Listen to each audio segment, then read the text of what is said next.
Welcome to my channel. ಇವತ್ತು ಬೆಂಡೆಕಾಯಿ ಪಲ್ಯ ಹೇಗೆ ಮಾಡೋದು ಅಂತ ತೋರಿಸ್ತಾ ಇದ್ದೀನಿ.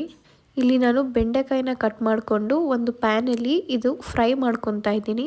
ಇದು ಸ್ವಲ್ಪ ರೋಸ್ಟ್ ಆಗೋ ಥರ ಫ್ರೈ ಮಾಡ್ಕೋಬೇಕು. ಇಲ್ಲಿ ನಾನು ಈರುಳ್ಳಿ, ಕೊತ್ತಂಬರಿ, ಟೊಮ್ಯಾಟೊ, ಹಸಿಮೆಣಸಿನ್ಕಾಯಿ ಕಟ್ ಮಾಡ್ಕೊಂಡಿದ್ದೀನಿ.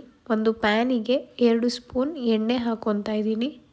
ಹಾಕ್ಕೊಂಡು ಸಾಸಿವೆ ಹಾಕ್ಕೊತಾ ಇದ್ದೀನಿ. ಇದು ಹಾಕಾದ್ಮೇಲೆ ಇಲ್ಲಿ ನಾನು ಹಸಿಮೆಣಸಿನ್ಕಾಯಿ ಹಾಕ್ಕೊತಾ ಇದ್ದೀನಿ.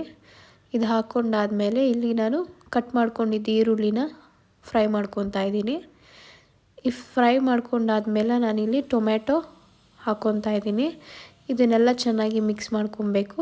ಮಿಕ್ಸ್ ಆದಮೇಲೆ ನಾನಿಲ್ಲಿ ರುಚಿಗೆ ತಕ್ಕಷ್ಟು ಉಪ್ಪು ಹಾಕ್ಕೊತಾ ಇದ್ದೀನಿ. ಉಪ್ಪು ಹಾಕ್ಕೊಂಡು ಚೆನ್ನಾಗಿ ಮಿಕ್ಸ್ ಮಾಡ್ಕೊತಾ ಇದ್ದೀನಿ. ಇಲ್ಲಿ ನಾನು ಗರಂ ಮಸಾಲ ಹಾಕಿದ್ದೀನಿ, ಹಾಕ್ಕೊಂಡು ಮಿಕ್ಸ್ ಮಾಡ್ಕೊಬೇಕು.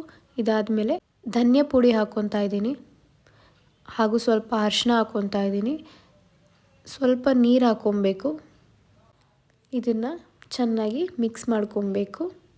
ಈ ಥರ ಮಿಕ್ಸ್ ಮಾಡ್ಕೊಂಡಾದ್ಮೇಲೆ ನಾನಿಲ್ಲಿ ಖಾರದ ಪುಡಿ ಚಿಲ್ಲಿ ಪೌಡರ್ ಹಾಕ್ತಾಯಿದ್ದೀನಿ. ಚಿಲ್ಲಿ ಪೌಡರ್ ಹಾಕಿ ಮಿಕ್ಸ್ ಮಾಡಾದ್ಮೇಲೆ ನಾನು ಫ್ರೈ ಮಾಡ್ಕೊಂಡಿದ್ದ ಬೆಂಡೆಕಾಯಿನ ಇದರೊಳಗಡೆ ಹಾಕಿ ಚೆನ್ನಾಗಿ ಮಸಾಲ ಹಿಡಿಯೋ ಥರ ಮಿಕ್ಸ್ ಮಾಡ್ಕೊಬೇಕು. ಇದನ್ನು ಚೆನ್ನಾಗಿ ಮಿಕ್ಸ್ ಮಾಡ್ಕೊತಿರ್ಬೇಕು. ಇದಾದಮೇಲೆ ನಾನಿಲ್ಲಿ ಸ್ವಲ್ಪ ಕಾಯಿ ತುರಿ ಹಾಕ್ಕೊತಾ ಇದ್ದೀನಿ.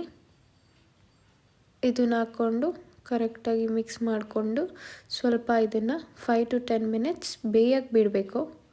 ಅದಾದಮೇಲೆ ಕೊತ್ತಂಬರಿ ಹಾಕ್ಕೊತಾ ಇದ್ದೀನಿ.